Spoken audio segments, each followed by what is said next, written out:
honorable member of ECR parliamentary group. I would like to thank you from my heart for this great honor that you did to me to present in this audience the actual situation in Albania.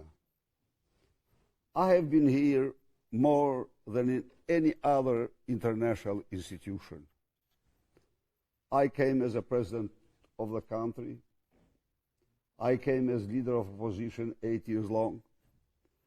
I came as prime minister. But today, almost in 30 years after Albania's membership in Council of Europe, unfortunately, my country is the unique and the first narco-dictatorship in Europe.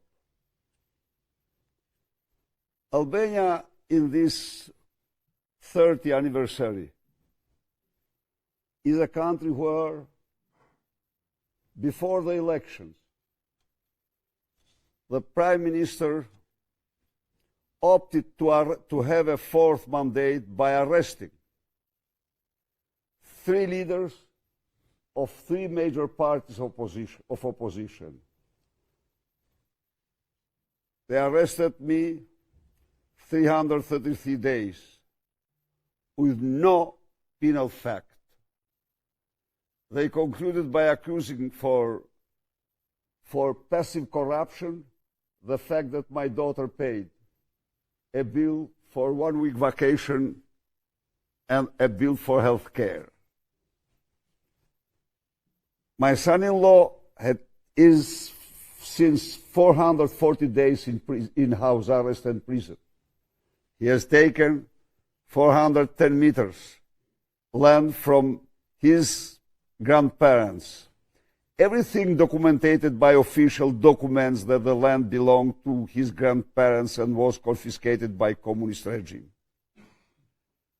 The second leader, the leader of the second major opposition party, was the former president, former prime minister, former speaker of parliament, Ilir Meta.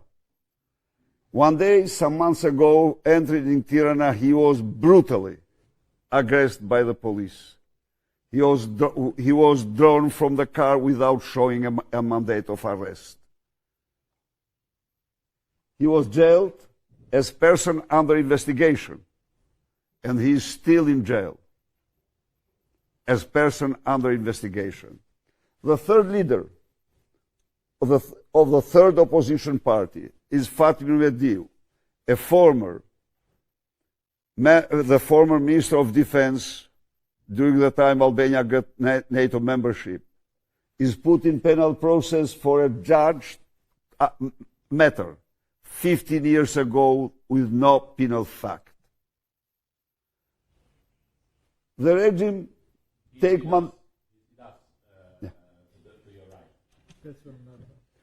The regime took mandates from mayors of opposition for the sole reason because Edi Rama wanted to appropriate for himself 225,000 meters square by the sea.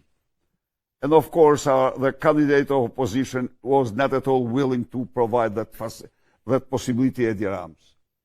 A young MP, Ervin Saljani, is in jail because with bravest he denounced the brother of Minister of Interior, wanted in Italy, sentenced 8 years by Italian Supreme Court, and guiding trafficking from Vlora to Italy. This is now, if you take the Albanian prison population, 67 of them are pre-detained people. The nation lost the principle of innocency, of presumption of innocency. Albania is a real narco state, and this is the history. Unfortunately, Europe have never seen such history. 2015, Edi Rama planted overall Albania with cannabis. He engaged police and other potential to plant the country with cannabis. Look, after the crops of the cannabis, more than 10 to 12 billion euro were created by these traffickers. They jumped to South America and Latin America, to South America. Now they are very powerful people in cartels, including Sinaloa, which is chaired by Albanians. Honorable MPs, Edi Rama himself has direct links with these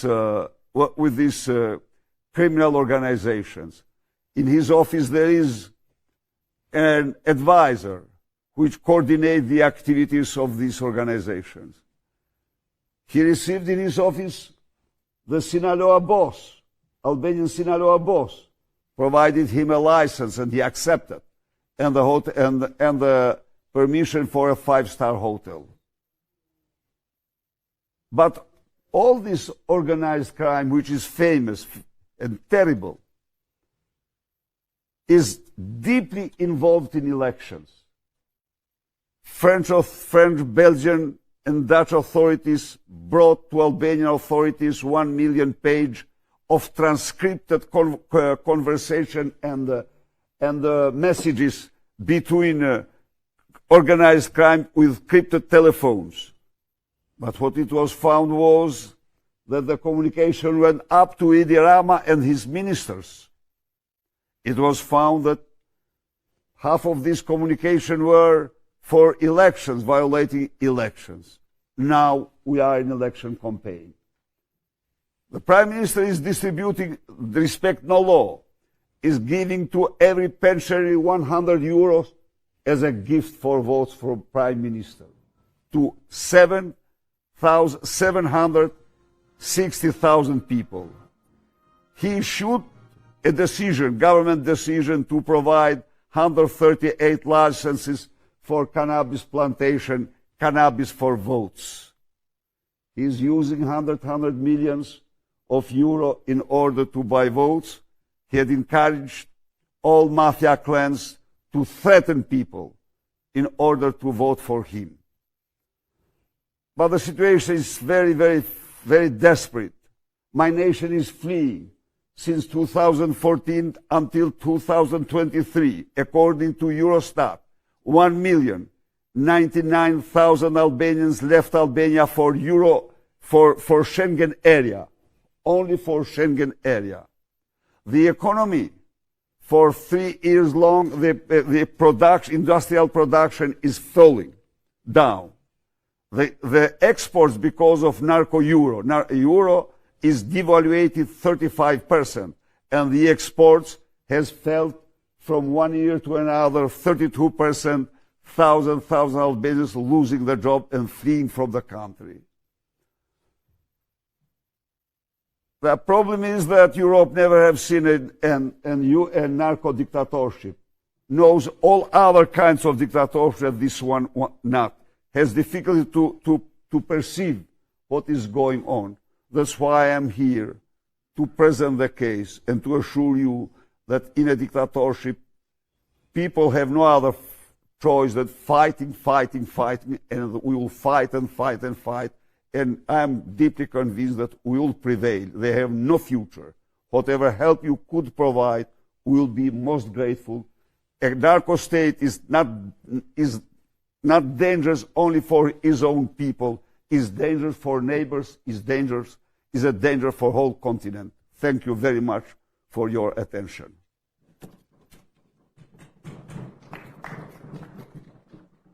Mr. Chairman, I just had 1 minute. Yeah. Being part of ACR, so I think I deserve a little bit of time. I would tell you this, that in my belief when I joined ACR, is that we are people that are good enough to decide what they can do with their lives. And I think the most important values are freedom and liberty. Freedom to choose and freedom to speak. We're just close to the elections in Albania, and that's a very important moment. Because of the OSCE ODIHR reports, you'll read that we have a big problem with corruption, organized crime involved in the election, in buying votes and intimidating the voters. Also, IDU, where the ECR is part and ECPA is part, approved a resolution in Washington raising the question about the state of play in Albania, especially in respect of the constitutional laws. And the Constitution is not just for the government, but it's for the people, to defend the rights of the people. As well, use of justice as a political weapon from different, actors and involvement to prosecute the opposition. All these years, since 2013 till now, the government did everything they could to destroy the opposition. And it's not a playbook just for Albania. There's a playbook around the region and also a playbook in Russia and other places, how they deal with the opposition. We're not here to ask for the support of our parties, but being here in ACR, why not? To have a strong voice of ACR to see the reality as it is. And I believe the fact-checking, fact-finding mission from you people about what's going on in Albania will be the most important. So don't buy what we are saying. Just check it in your own about the situation in the country. We are a NATO country, and what we want is to fulfill our obligation as NATO country to have free and fair election and fight against organized crime and corruption, respect of Constitution and the rule of law. Thank you very much to both of you. And now I would like to open the floor.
From Poland. Thank you, Mr. President. It is an honor to hear that. It is also deeply concerning what's happening. My question is, how can we help? What do you believe we should be doing in order to restore the rule of law and to fight this organized crime that seems to be taking over the entire country? What would you have us do in order to help Albania?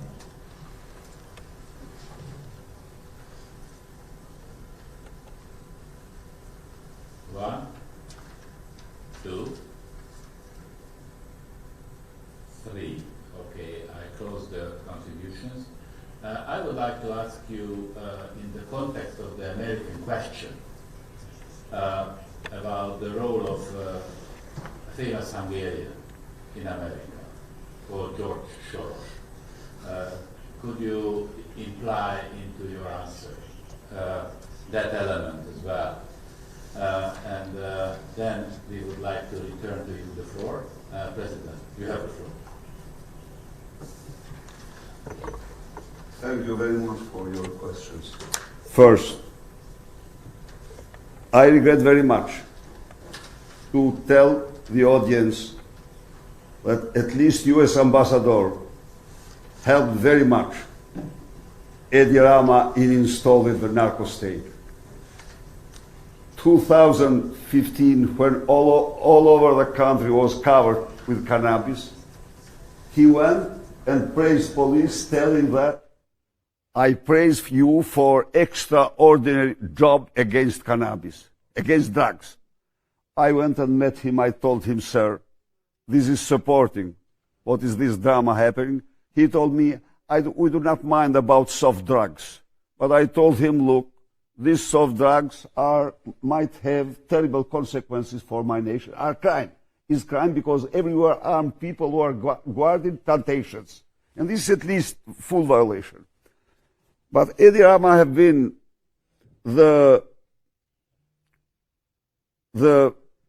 have been most protected, most invested leader by George Soros. And my problem is an old one with the multi-billionaire George Soros. I was very confrontational with him. I asked since many years for him to ban his political activity in Europe. I asked European Parliament to ban because he buys politicians everywhere, etc., etc. He has an extreme left agenda. He sent to the monism, the model, taking all NGOs and putting under former Communist Party umbrella. So, my quarreling with him become bigger when he was involved in Balkan policy. He became the principal factor in Balkan foreign policy. He wanted, with this partition of Kosovo, a project of Milosevic brought from him through intermediaries several times while I've been president of the republic. Now, George Soros sealed and signed the project as being his project. Of course, I opposed. Of course, I opposed. And he was very unhappy. Then, one day Edi Rama told me in Parliament, Sally, could you cross Atlantic? I told him, yes, I could cross. He told, no, you have had a message. I haven't had any message. But he told his people that Sally is sanctioned because of conspiracy against U.S. policy. I never conspired. I was public every time. However, they failed. As long as Secretary Pompeo was in office, they didn't send anything. Once they left the power, President Trump, I was 3 weeks after election, I was sanctioned for corruption and undermined democracy from a man which praised most me than any other man in the world for successes in fighting corruption when he was top advisor to Joe Biden, and this was Anthony Blinken, a very close person to George Soros. I wrote him a letter. I told Secretary, whenever you will find a single piece of evidence of my corruption, I quit forever politics. But you did the decision based on corrupted lobbying of Edi Rama and George Soros. Third, I will sue him in court because you wounded my dignity, and I am protecting my dignity, and I sued him in court. They get mad for that. And they tried to, but they failed. I continued my battle, and it's a long story. I don't like you to use time, but they played a very negative role. This is my response to that. And for Soros, I think I told you, if you ask me what is Albania, Albania is a republic of George Soros. Yes. To illustrate, Mr. President, a mayor of Tirana is arrested for corruption. He gave few weeks ago an instruction to his wife, telling his wife, don't go to U.S. Embassy, that the power has changed there. But wait until Alex will come and things will change. It was for Alex Soros. No one has reacted because after this battle, State Department, Anthony Blinken State Department did everything to isolate and everything to he tried to control every contact with myself, with my party. It's true. So people were not so happy to deal with these matters. Yes, you could help us very much. You could help us first sending fact-finding mission, because you hear there are things incredible, unbelievable. And once you touch the reality there, then you find a way to help my nation, to help my country get rid from this narco-dictatorship. We will fight and fight, but we need also help from free people wherever they are, and from European governments and our friends everywhere. Thank you very much.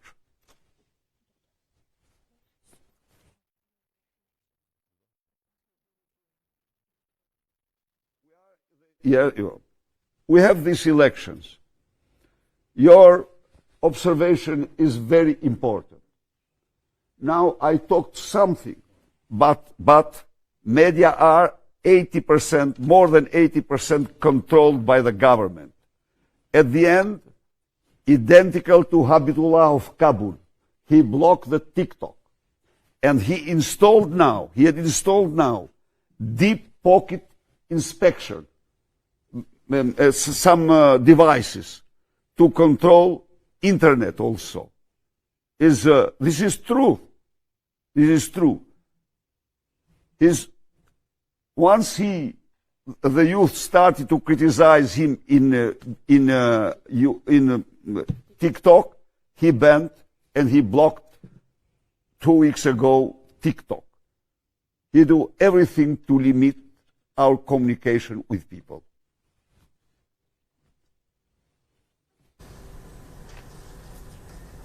President, thank you very much.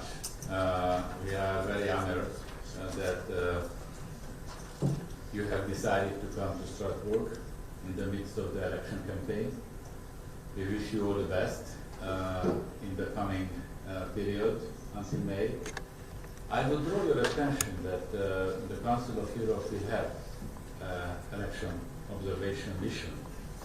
And in this delegation, we have got a member of us who is the rapporteur for Albania, Simona Bill.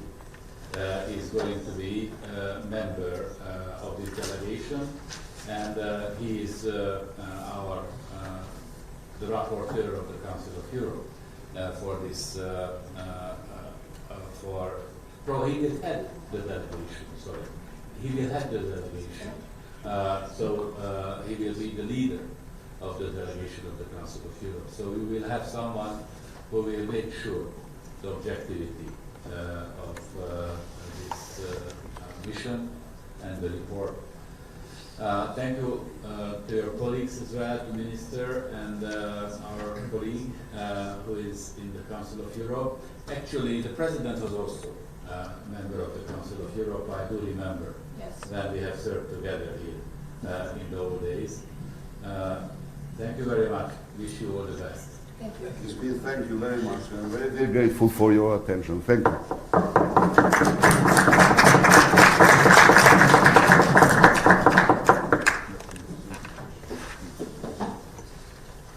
Just a technical minute and we will...